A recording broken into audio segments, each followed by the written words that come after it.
Welcome, curious learners, to another deep dive. Hello. Today, we're taking a journey to Guinea-Bissau.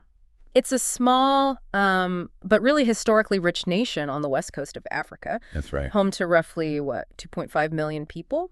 And the capital, Bissau, is pretty central. Though most people and trade actually center on Bafata, out east. Right. So our goal today, our mission for this deep dive, is to unpack the really complex, often turbulent history of this nation. Yeah. It was, once prosperous, but then faced just widespread poverty right after independence. Exactly. We'll explore how this land, which was once pretty grimly known as the white man's grave, Oh. how it transformed from a largely untouched region to a Portuguese colony, then through this long fight for freedom, and then grappling with these huge post-independence challenges. What's really striking here, I think, is how a country with immense natural resources, a vibrant culture, has been shaped by just relentless political instability and economic hardship. So as we connect these dots for you, we'll be asking, what does this all mean? What does this journey tell us about nation building, about resilience? Okay, so let's unpack that first part. This idea of the white man's grave. Before European colonization really took hold, Guinea-Bissau was, largely untouched in that sense. But that started to change, didn't it, in the late 1850s? With Alexandre de Serpa Pinto. Yes, he was the first known European to really traverse the region, actively looking to establish Portuguese control. But wasn't it seen as, a terrible posting? Oh, absolutely. Yeah. Initially, many Portuguese saw it as highly undesirable. Harsh conditions, soldiers who were, shall we say, easily corrupted. Right, so that raises the question, doesn't it? How did this undesirable spot become a formalized colony? Well, the Portuguese presence actually goes back much, much earlier, like 1446. 1446. Yeah, Prince Henry established trading stations, mainly for the slave trade initially. Fixed settlements on the coast were tricky, so they kind of shifted focus inland. They wanted to monopolize trade, not just slaves, but ivory, wax, spices, gold. The usual suspects for colonial extraction? Pretty much. And this long presence paved the way for much more intensive administration from the mid-19th century. And even with that early presence, the actual formal declaration of Guinea-Bissau as part of Portugal's empire, that didn't happen until 1867. That's right. Quite late, relatively speaking. Then came the first governor in 1879, building fortifications. And we also need to remember that horrific attempt in the 18th century to basically exterminate the indigenous population. A truly tragic part of the story. Survivors deported to Brazil. Just awful. Yeah. And what's fascinating here, if you look at the sources, is how the colonial policy itself shifted. So? Well, from 1822 onwards, it was treated more and more just as a source of wealth. Pure extraction. Right, yeah. All power concentrated in the governor, appointed from Lisbon, and then by 1932, under Salazar's new state. Ah, the Estado Novo. Exactly. They pushed really hard for unification and forced labor. Coffee, oil palm, sugar plantations. Forced labor. That obviously created tension. Huge tension, especially with the Creole population. The Creoles, they felt these new European settlers were just coming in and taking over their privileges, their positions. So you've got this growing unrest bubbling under the surface, and right into this mix steps Amilcar Cabral. He was a specialist in soil and natural resources, right? Studied abroad. That's him. He came back and quickly became this emblem for the Creole elite. Leading to the PAIGC, the African Party for the Independence of Guinea and Cape Verde. Precisely. And this wasn't just, another political party. Yeah. His sources describe it more like an umbrella organization. Okay. Really determined to unify that Creole elite against the settlers, but also, crucially, to co-opt the dissatisfied masses, bring everyone under one banner. And Cabral's background, his experience supervising the economy, that influenced how the party was set up. Profoundly. Yeah. It led to a very systematic organization. They started small, an armed squad, but then escalated the violence, demanding settlers be removed from the police, the judiciary. Yeah. Really pushing hard. Okay, so things are escalating. Then comes a specific event, the Pinjaguiri dock riot, December 3rd, 1959. Yes. That's often cited as the real spark, the flashpoint that ignited the national liberation struggle proper. What happened? It led to a really violent police crackdown, repression. And the PAIGC held a meeting right after, publicly exposing what happened, the colonial state's human rights abuses. It really galvanized things. So if we put this in the wider context of Portuguese colonies, how did Guinea-Bissau's struggle compare say, to Angola or Mozambique? It was actually quite unique. In Angola, for instance, the Portuguese largely retreated to the cities, holding on to urban centers. Okay. But in Guinea-Bissau, the changes were much more immediate, much more sweeping right across the territory. The War of Independence itself, 1963 to 1974. That was the decisive period. And the first armed attack was September 24th, 1963. That's the date, yeah. The beginning of the armed conflict. And the PAIGC's strategy. Yeah. It wasn't just military, was it? It was political, too. Very much integrated. They launched what they termed a political offensive. Meaning? Rallying the rural population, mobilizing them, expanding the fight from the periphery, moving inwards, trying to draw the urban populations into the war as well. A classic guerrilla strategy, in a way. Absolutely. Yep. And it culminated on September 24th, 1973, when they actually declared independence. Even before the war was officially over. Yes. Formal independence was granted by Portugal in 1974, after the Carnation Revolution in Lisbon, under Luís Cabral's government. Amilcar's half-brother, tragically Amilcar himself, was assassinated in 73. Right, a huge loss. So independence achieved, but things weren't stable, were they? Far from it. You had this initial pride, this confidence moving towards a one-party socialist state. But Guinea-Bissau inherited a legacy of authoritarianism from the colonial era, and it very quickly got caught up in Cold War rivalries, international politics. And then a coup. A critical turning point.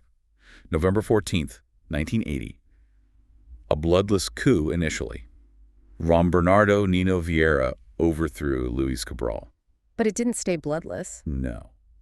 Sadly, it led to the torture and killing of hundreds of PAIGC officials, supporters, people associated with the previous regime. Just awful. It really foreshadowed the kind of violent repression that would unfortunately mark the next few decades. Vieira basically consolidated power with the military. They formed the ruling elite. So what does this all mean for the country going forward from the 80s? It means Guinea-Bissau gets trapped in this deeply entrenched cycle of political instability. And the most significant example of that, probably the 1998 army uprising. Yeah, June 7, 1998, led by the Joint Military Command. That directly sparked a civil war. And Vieira, who'd taken power in that 80 coup, he was ousted this time. He was eventually ousted, fled into exile, though complicating things, he did later return and even won the presidency again before being assassinated in 2009. Just constant turmoil. It's just relentless upheaval, isn't it? You see more mutinies, assassinations. You mentioned Mirandinho in 99. Yes, a prominent opposition figure. And later, Army Chief of Staff Tagmay Nawe, also assassinated in 2009, shortly before Vieira, and coup leader Antonio Njai. It's a tragic list. These weren't just isolated incidents. They were markers of this brutal, ongoing power struggle. Absolutely. And the sources even mention attempts at ethnic cleansing in some periods, regions reverting to war zones, different military factions backing different sides. So even when they signed peace deals, held elections, it didn't really fix the underlying problem. Often not. The elections frequently failed to resolve the country's really grave economic and administrative difficulties. The instability was just too deep-rooted. And that political chaos, it must have just hammered the economy. Completely crippled it. Guinea-Bissau is, even now, one of the poorest countries in the world. That 2005 figure, GMP per capita, $310. Less than $1 a day. Stark poverty. And the economy is so heavily reliant on just a few things. Farming and fishing. That's what, 63% of GDP? Roughly, yeah. Generates maybe 80% of jobs, counts for 90% of exports. Rice is the big one. Which leads you to ask, how?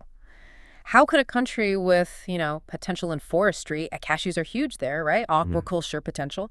How does it stay so poor? It's the million-dollar question, isn't it? And the insight from the sources isn't just about, like, a list of economic problems. It's how that colonial legacy of extraction, combined with the post-independence political instability, created this vicious cycle. Where the resources become a curse, almost. Exactly. A source of corruption, conflict, rather than broad development. Progress has been severely hampered. Lack of capital, high interest rates, terrible infrastructure, not enough education, and just rampant mismanagement. And the economy actually shrank for a long period. Between 1980 and 1998, it contracted by nearly 3.6% per year. And think about it. That period saw 8 different governments. 8 changes of government? No wonder there's no stability. And what's really striking, maybe even tragic, is that at independence in 1974, some sources considered Guinea-Bissau one of the more developed countries in West Africa. Really? Yeah. But since then, it's just been increasing isolation of the state bureaucracy, continuing political disarray, a downward spiral. So beyond the big political and economic picture, what about daily life for most people? Incredibly challenging. Unemployment is sky high. Finding productive work is really scarce. The vast majority live in villages, often without electricity or running water. Access to basic health care is a huge problem. And worryingly, you mentioned drug trafficking. Yeah, it's become much more open, not just transit, but openly traded with these entrenched distribution networks that seem to operate almost with impunity. That connects to the governance issues, surely. Absolutely, and brings us to another crucial point. Human capital. Education.